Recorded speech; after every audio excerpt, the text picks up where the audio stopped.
गुयू, मैंने तुम्हें अपना सबसे पक्का यार माना था। और तुम कमीने मुझसे अपना बच्चा पैदा करवाना चाहते हो। लिन चू यंग के उस मुके में हमारी 20 साल से भी ज्यादा पुरानी दोस्ती का सारा गुस्सा भरा था, जो सीधे मेरे चेहरे पर जोर से आ लगा। गुस्से से लाल हुआ उसका चेहरा। सच में बहुत प्यारा लग रहा था। मैंने अपने फटे हुए होठों पर जीभ फेरी तो मुझे खून का हल्का सा कसला स्वाद महसूस हुआ। 30 लाख, सिर्फ 3 दिन के अंदर। फोन के दूसरी तरफ से उस वसूली वाले की आवाज किसी जहरीले और नुकीले बर्फ के टुकड़े जैसी चुभने वाली थी, जिसे सुनकर लिन चू यंग अंदर तक सिहर उठी। उसने फोन काटा और ऐसे बेजान सी हो गई मानो उसके शरीर की सारी ताकत ही निचोड़ ली गई हो। वो निढाल होकर सड़क के किनारे बैठ गई। रात की हवा बहुत सर्द थी, जिससे उसकी पतली सी हुडी उसके शरीर से एकदम चिपक गई थी। मैंने अपनी गाड़ी उसके पास ले जाकर रोकी, शीशा नीचे किया। गाड़ी में बैठो। उसने अपना सिर उठाया। उसकी आंखें रो रो कर खरगोश की तरह बिल्कुल लाल हो चुकी थीं, और वो बस एकटक मुझे देखे जा रही थी। शिट यार, मुझे ऐसे मत देखो। अगर तुम ऐसे ही देखती रही तो मैं खुद को रोक नहीं पाऊंगा और सीधा अपना बैंक कार्ड तुम्हारे चेहरे पर दे मारूंगा। नहीं, मुझे खुद पर काबू रखना होगा। गुयू, क्या तुम मुझे कुछ पैसे उधार दे सकते हो? 20 साल के इंतजार के बाद। HSC, आखिरकार उसने मुझसे कुछ मांगा। स्कूल का कोई होमवर्क नहीं, न ही कोई वीडियो गेम, बल्कि उसने अपनी पूरी जिंदगी ही मेरे सामने गिरवी रख दी थी। 30 लाख रुपए, ये शब्द उसके मुंह से निकलते ही मुझे पता था कि इन शब्दों ने उसके अंदर के सारे गुरूर को खत्म कर दिया है। लिन चू यंग, वो लड़की जिसे मैंने बचपन से अपने सामने बड़ा होते देखा है, वो पहले कभी इस तरह इतनी मजबूर और लाचार नहीं दिखी थी। उसके पापा का बिजनेस डूब गया था। किसी ने उनके साथ बहुत बड़ा धोखा किया, जिससे न सिर्फ उनके घर की सारी जमा पूंजी खत्म हो गई, बल्कि उन पर सूदखोरों का भारी भरकम कर्ज भी चढ़ गया। इस बड़े झटके को वो बुजुर्ग बर्दाश्त नहीं कर पाए और ब्रेन हेमरेज होने की वजह से उन्हें तुरंत अस्पताल में भर्ती कराना पड़ा। वो अभी भी ICU में बेसुध पड़े हैं। मैंने कुछ नहीं कहा, बस गाड़ी स्टार्ट कर दी। गाड़ी के अंदर डरावना सन्नाटा था। सिर्फ उसके सिसकने की हल्की हल्की आवाज आ रही थी। रो लो, जी भरकर रो लो। अपना सारा दर्द मेरे सामने निकाल दो। इसके बाद मैं किसी को भी तुम्हें परेशान नहीं करने दूंगा। गाड़ी शहर के बीचों बीच मेरे पेंट हाउस के नीचे रुकी। वो अपनी जगह से नहीं हिली, बस अपना सिर झुकाए बैठी रही। लिन चुयन, तुम्हें क्या लगता है तुम्हारे इन आंसुओं की कीमत 30 लाख रुपए है? तुम्हारा तुम्हारा क्या मतलब है? मतलब ये है कि मैं कोई समाज सेवक नहीं हूँ। मैंने अपनी सीट बेल्ट खोली और उसकी तरफ झुका। हमारे बीच की दूरी अचानक से कम हो गई। मैं उसके बालों से आ रही शैम्पू की हल्की महक महसूस कर सकता था। उसकी सांसें तेज हो गई थी। बहुत खूब, कम से कम अब उसने मुझे अनदेखा करना तो बंद किया। गुये, हम दोस्त हैं ना? हाँ, तो क्या दोस्त ऐसे मिलते हैं? वो निशब्द रह गई। झिझक के मारे उसके गाल लाल हो गए। मैंने गाड़ी का दरवाजा खोला और उसे खींचकर बाहर निकाला और घसीटते हुए लिफ्ट तक ले गया। वो किसी कठपुतली की तरह चुपचाप मेरी हर हरकत को सह रही थी। घर के अंदर घुसने तक मैंने उसे जोर से मुलायम सोफे पर पटक दिया, फिर वाइन कैबिनेट से एक फाइल निकाली और उसके सामने फेंक दी। इसे पढ़ो। उसने कांपते हाथों से उस फाइल को उठाया। उस पर लिखा था, कर्ज के बदले बच्चा पैदा करने का एग्रीमेंट। उसे पढ़ते ही उसकी आंखें फटी की फटी रह गईं। गुयू, तुम पागल हो गए हो क्या? मैं बिल्कुल होश में हूँ। मैंने अपनी टाई थोड़ी ढीली की और उसके ठीक सामने वाले सोफे पर बैठ गया, एक पैर पर दूसरा पैर रखकर। बड़े आराम से और पूरे गुरूर के साथ कहा, फर्स्ट पार्टी गुयू, सेकंड पार्टी लिन चुयन। पार्टी भी अपनी मर्जी से पार्टी के लिए एक बच्चे को जन्म देगी, जो कि 30 लाख के कर्ज को चुकाने का इकलौता तरीका होगा। इस एग्रीमेंट के दौरान पार्टी भी को एक पत्नी की सारे फर्ज निभाने होंगे। मेरे मुंह से निकलने वाले हर एक लफ्ज के साथ उसके चेहरे का रंग फीका पड़ता जा रहा था, और जब मैंने पढ़ना खत्म किया, तुमने मुझे समझ क्या रखा है? हाँ, कागज के उन पन्नों ने मेरे गाल को छीला, दर्द तो नहीं हुआ, लेकिन बेइज्जती बहुत गहरी थी। गुये, मैंने तुम्हें अपना सबसे अच्छा दोस्त माना, और तुम साले चाहते हो कि मैं तुम्हारे लिए एक बच्चा पैदा करूं? गुस्से से भरा उसका वो मुक्का मैंने बिना पीछे हटे सीधे अपने चेहरे पर खा लिया। मेरे होंठ का कोना कट गया और मुंह में खून का स्वाद फैल गया। मैंने गुस्से से तेजी से ऊपर नीचे होती उसकी छाती को देखा और उसकी उन आंखों को देखा जिनमें आग धधक रही थी। और अचानक मैं हंस पड़ा। मार लिया? कमीने हो तुम। हाँ, हूँ मैं कमीना। एक ऐसा कमीना जो सिर्फ तुम्हें जिंदा देखना चाहता है। लिन चुयन, तुम ही बताओ मुझे, मेरे अलावा अभी इस वक्त कौन तुम्हें 30 लाख रुपए दे सकता है?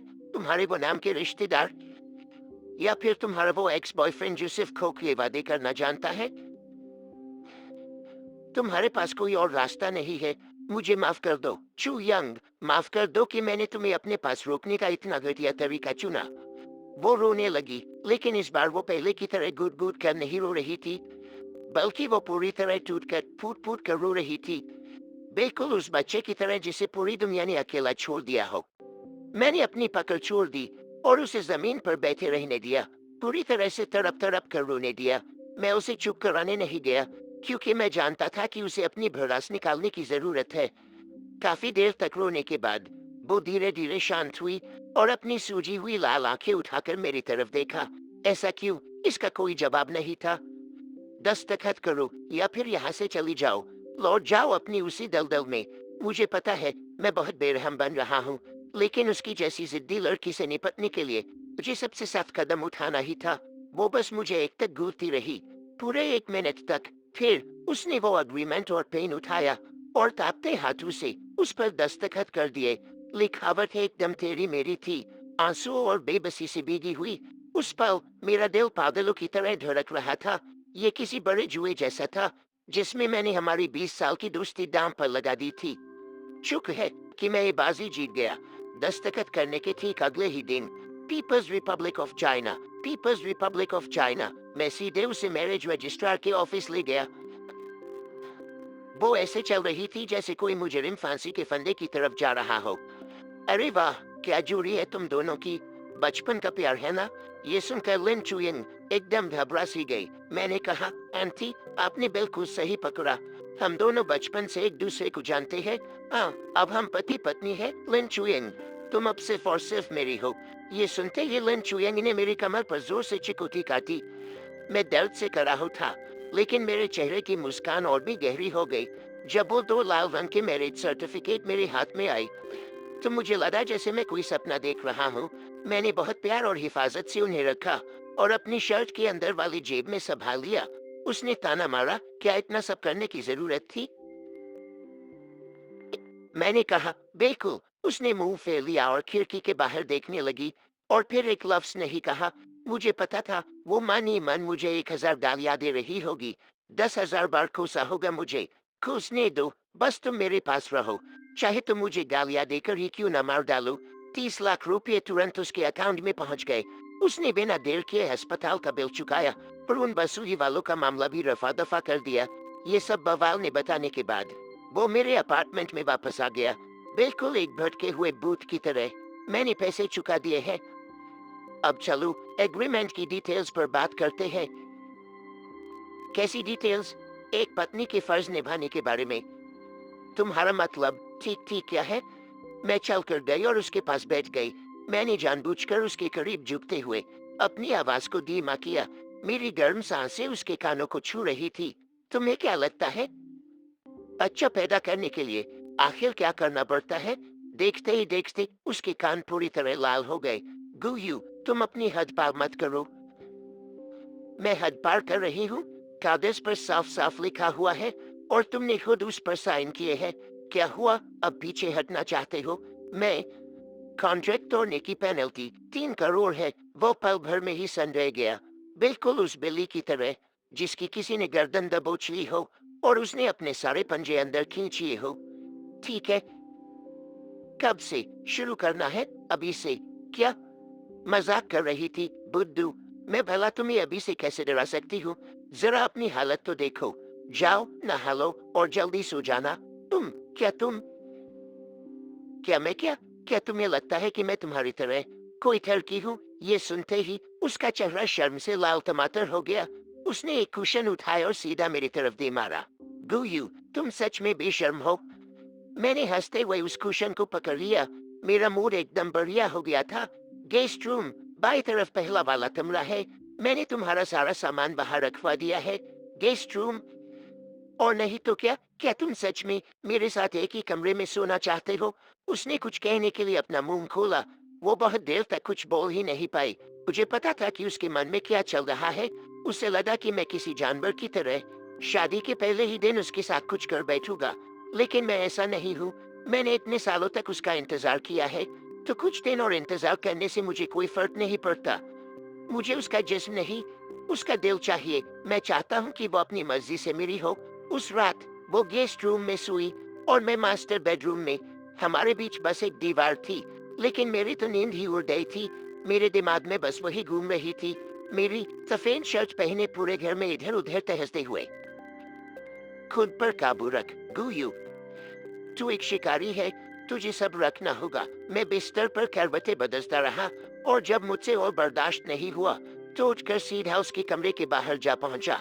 दरवाजा खुला था। मैंने उसे धीरे से थोड़ा सा धक्का दिया। खिड़की से चांद की रोशनी अंदर आ रही थी और उसकी शांत सोते हुए चेहरे पर पड़ रही थी। वो बहुत गहरी नींद में थी।